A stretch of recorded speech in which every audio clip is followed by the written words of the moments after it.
15 de abril. Começa agora o programa Hora e a Vez da Pequena Empresa. Confira no programa de hoje muitas dicas, curiosidades e informações. E nesta semana, o presidente do Simp, Joseph Cury, recebe o presidente da UGT, União Geral dos Trabalhadores, Ricardo Patá, que comentou sobre a proposta da reforma trabalhista, previdência social e outros assuntos da atualidade. Fique conosco.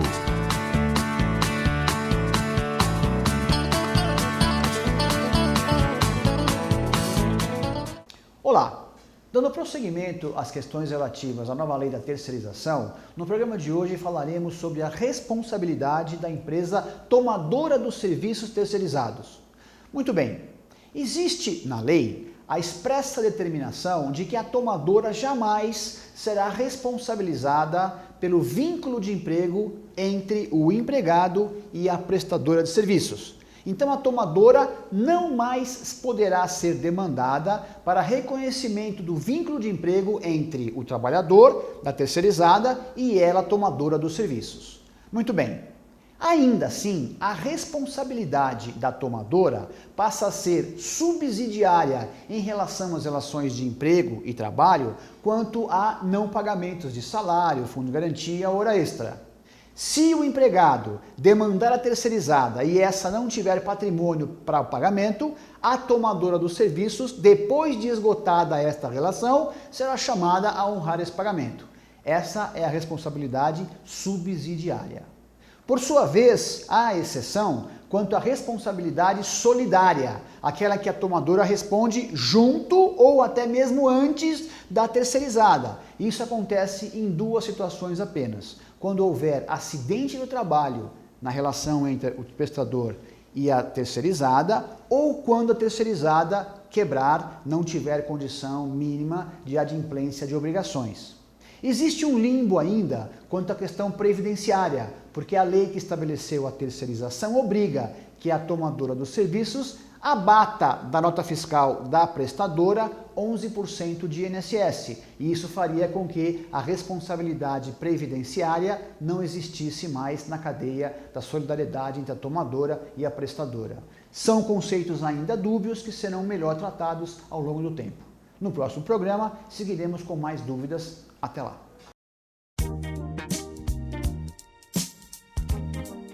O café é um produto indispensável à mesa de praticamente todo brasileiro. Aí vão algumas curiosidades sobre ele. O café é a segunda bebida mais consumida no mundo, perdendo apenas para a água. Seu cultivo ocorre em países quentes da América, Ásia e África, e trata-se do segundo elemento mais comercializado no mundo, perdendo apenas para o petróleo. Essa, você sabia?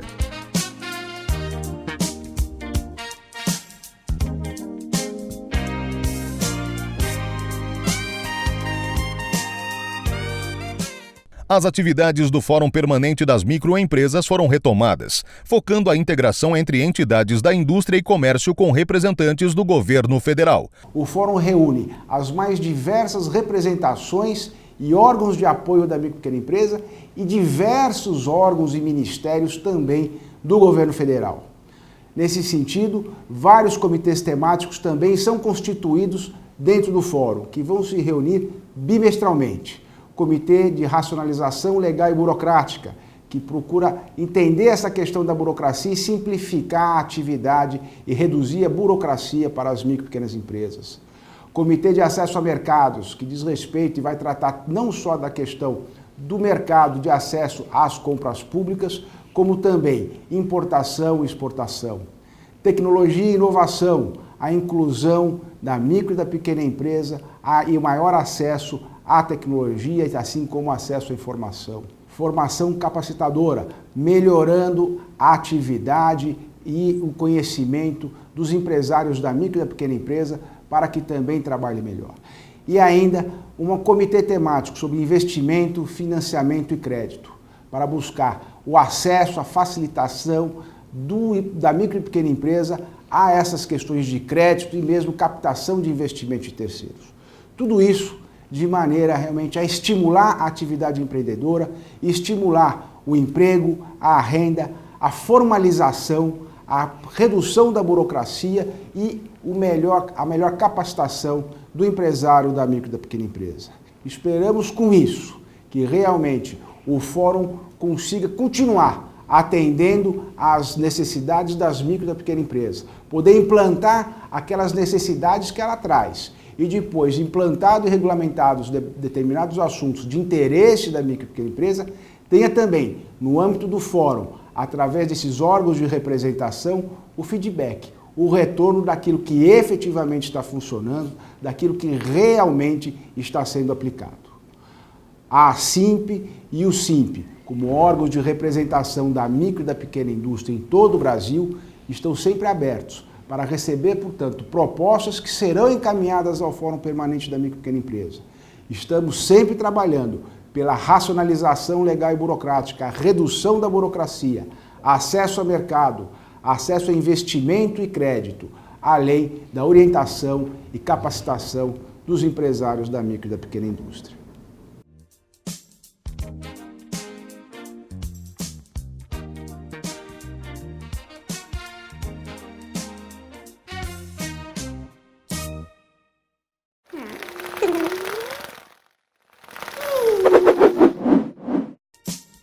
Até o dia 28 de maio, o Instituto Tomi Otaki recebe a exposição O Céu Ainda é Azul, Você Sabe, da aclamada Yoko Ono. São 65 trabalhos que pretendem revelar os elementos básicos da carreira da artista, sempre com forte engajamento político e social. Além disso, a mostra também conta com uma série de filmes, sendo 2 deles concebidos ao lado de John Lennon. O Instituto Tomi Otaki fica na Rua Coropé, número 88, em Pinheiros. Prestigie!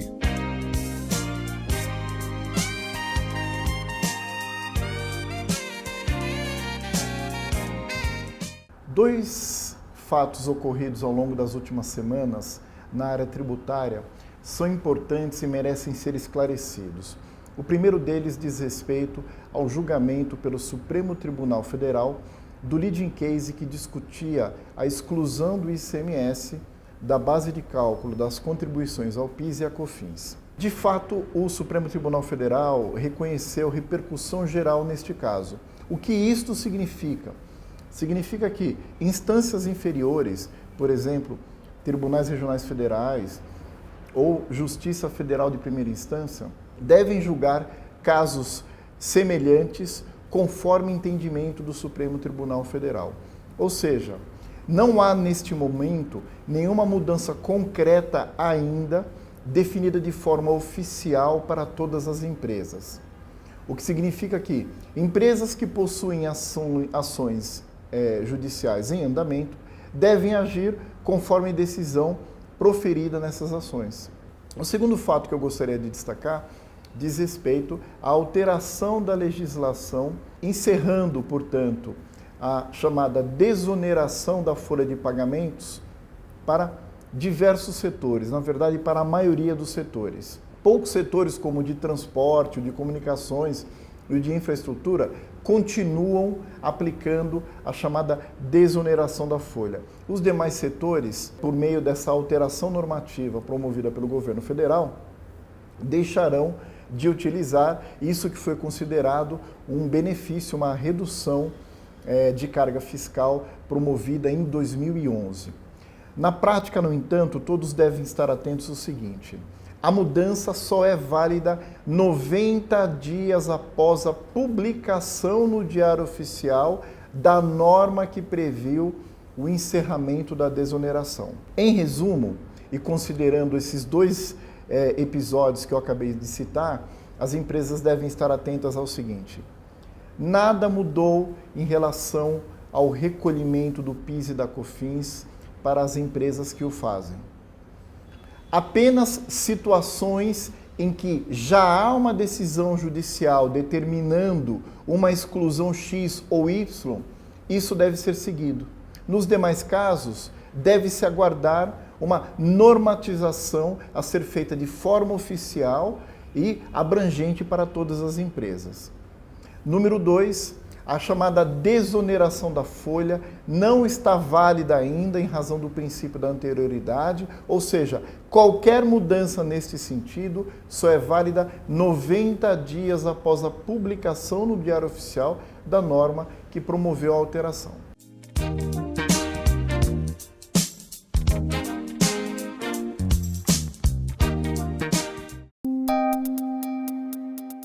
Entrevista da semana.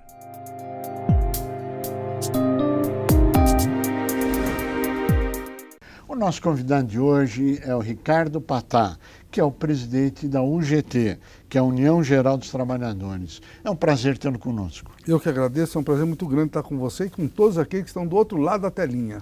Vamos falar um pouquinho da economia. O Brasil está melhorando, está piorando? Qual é a sua avaliação? Eu acho que o cenário continua muito ruim. 13 milhões e meio de desempregados. O PIB já caiu em 2015 e 2006, valores altíssimos, perda de bilhões de reais. Esse ano está estagnado. Nós estamos muito preocupados. Está uma desesperança no ar, muito preocupante. Existem vários temas polêmicos. Eu queria começar com um deles, que é a multa que a UGT tomou da prefeitura. No dia 15 de março, nós fizemos algumas paralisações em São Paulo e no Brasil, para mostrar um pouco algumas indignações dos trabalhadores e trabalhadoras frente à reforma, em especial da Previdência, que querem colocar a goela abaixo. E, por conta dessa paralisação, o prefeito Dória, ele fez com que o sindicato dos condutores, que é filiado ao GT, recebesse uma multa de 40 milhões de reais, 5 milhões por hora. Houve um equívoco, e tanto é que estão já acertando isso na própria prefeitura, porque o direito de greve está na Constituição.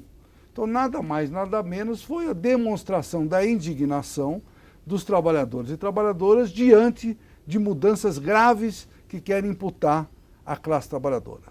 E foi uma greve em função da reforma da Previdência. Na realidade, das reformas de uma forma geral, tanto da reforma previdenciária quanto da reforma trabalhista e também da questão da terceirização.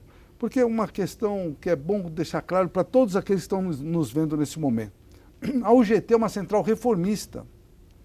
Achamos que deve ter algumas reformas, como a reforma do Estado. Hoje nós temos um ativismo jurídico muito grande. Então precisamos ter os limites do judiciário, do executivo, e do legislativo, coisa que precisa ser. Isso interessa esse debate para toda a sociedade. Será que precisamos de 3 senadores por estado, por exemplo, entre outras questões? E a outra reforma que nós achamos que tinha que vir de forma muito enfática é a tributária. Hoje tem alguns que pagam demais e muitos não pagam absolutamente nada. Os trabalhadores todos pagam, principalmente os seletistas, estão sempre descontando o imposto de renda, pagamos muito. Então, havendo uma reforma tributária, uma mudança administrativa, poderíamos focar o nosso país para exportação, para que a logística fosse melhorada, que a infraestrutura fosse aperfeiçoada. E aí sim nós teríamos condições efetivas de ter a inclusão social, geração de emprego e crescimento econômico. Qual é a visão da UGT em relação, por exemplo, à reforma trabalhista? Olha, a reforma trabalhista, ela na realidade tem algumas características que a UGT valoriza muito, porque o principal conceito que está sendo posto para diálogo através do ministro Ronaldo, o ministro Ronaldo do Trabalho é uma pessoa do diálogo, uma pessoa que nós temos muita confiança nele, é a questão da valorização da convenção coletiva ou do acordo coletivo. Esse aspecto nós concordamos, porque esse é o principal instrumento na relação capital e trabalho e que o movimento sindical deve se preocupar, não é? Porque isso pode gerar melhores condições para o trabalhador, diminuir as violações do direito trabalhista e assim por diante. Só que tem alguns pontos que não estão bem esclarecidos e por isso nós precisamos dialogar mais. Existe a possibilidade do artigo 11º da Constituição Federal, que faz parte dessa reforma, que é nada mais, nada menos, que a eleição do representante dos trabalhadores no local de trabalho. Até aí tudo bem, porque nós queremos, e tanto é que em 88 na Carta Magna foi posto esse artigo 11º. Só que da forma que está no projeto, os empresários poderão eleger os representantes dos trabalhadores. Ou seja, nós vamos dar o ovo para a raposa cuidar. Não está certo. Então tem que ter um diálogo melhor. Por exemplo, tem a questão do part-time, ou seja, o trabalho por tempo determinado, que nós podemos colocar no Brasil, porque tem vários países no mundo, mas a nossa preocupação é focar essa possibilidade com alguns limites. 10% no máximo dos trabalhadores das empresas poderiam estar sujeitos a essa modalidade. E ela seria exclusivamente focado para os trabalhadores do seu primeiro emprego ou para aqueles da terceira idade. Porque aí a gente estaria fazendo também um trabalho social. Da forma que eu estou desenhando, nós tínhamos acertado com o ministro Ronaldo. É que chega lá no governo, Casa Civil, entre outros, faz algumas mudanças em desacordo com aquilo que nós acordamos com o ministro Ronaldo. Então essas questões nos deixam preocupados. Ou seja, queremos dialogar, queremos debater, não pode ser assodado, mas os principais atores, empresários e trabalhadores, junto ao governo, devem desenhar quais os aprimoramentos necessários. Agora, será uma questão que vai ser muito debatida ainda no Congresso. Parece que esse mês haverá a primeira audiência pública sobre o tema, entre várias que já ocorreram, e vai ser o primeiro relatório da reforma trabalhista. Isso mesmo. E aí a coisa começa a um desenrolar e a um choque que vai existir, me parece, nessa reforma trabalhista. Com certeza absoluta. Já ocorreram várias audiências públicas, eu já participei, e até por coincidência, em São Paulo teve uma audiência pública que foi presidida pelo vice-relator, que é o deputado Goulart. Sim. Né? E foi hoje um debate muito interessante a respeito do tema. Mas mesmo assim é muito pouco, porque já querem colocar nos próximos dias esse relatório, e tem mais de 800 emendas, então é fundamental que tenha realmente o tempo necessário para que a gente possa ter aquilo que é de melhor. Todos nós queremos a mesma coisa, todos nós queremos um país de emprego, de geração de emprego, de inclusão social, onde as empresas possam ter lucros, crescer. Nós não podemos ficar parados diante de 2 anos seguidos caindo 3,8% do PIB. Coisa de louco isso. A nossa riqueza foi para o ralo. Nenhum de nós, empresários e trabalhadores, podemos concordar com a situação que nós estamos vivenciando. Mas não é a reforma trabalhista, o aprimoramento das leis trabalhistas que vai gerar emprego, como tem alguns que dizem. Tem alguns que falam que vai gerar 5 milhões de empregos, não vai gerar nada. Pode trazer alguma segurança jurídica, entre elas, eu acho uma que é muito importante, que é a questão de tentar acabar com a fábrica de processos na Justiça do Trabalho. Né? Porque a Justiça do Trabalho realmente tem milhões de processos, e se houver a valorização da convenção coletiva ou do acordo coletivo, pode, no ambiente de trabalho, já solucionar as questões dos litígios. Né? Nas comissões de fábrica, por exemplo, lá do ABC, é muito difícil ter processo trabalhista, porque se resolve naquele ambiente, junto com o sindicato. Muito se fala sobre a reforma da Previdência. Qual é o posicionamento da UGT? Olha, a UGT tem uma posição muito clara com a reforma previdenciária. De todos os itens colocados, o único que nós concordamos é a questão de termos uma previdência igual para todo mundo. Pode ter até regimes diferentes, não há problema. Mas nós não podemos mais ter gente de primeira e de segunda no nosso país. Tem que dar um basta. Aposentadorias de 30, 40 mil reais por mês, quando 90% dos trabalhadores da área privada chegam a um salário mínimo. Então são distorções absurdas. Então, nesse particular, a UGT concorda.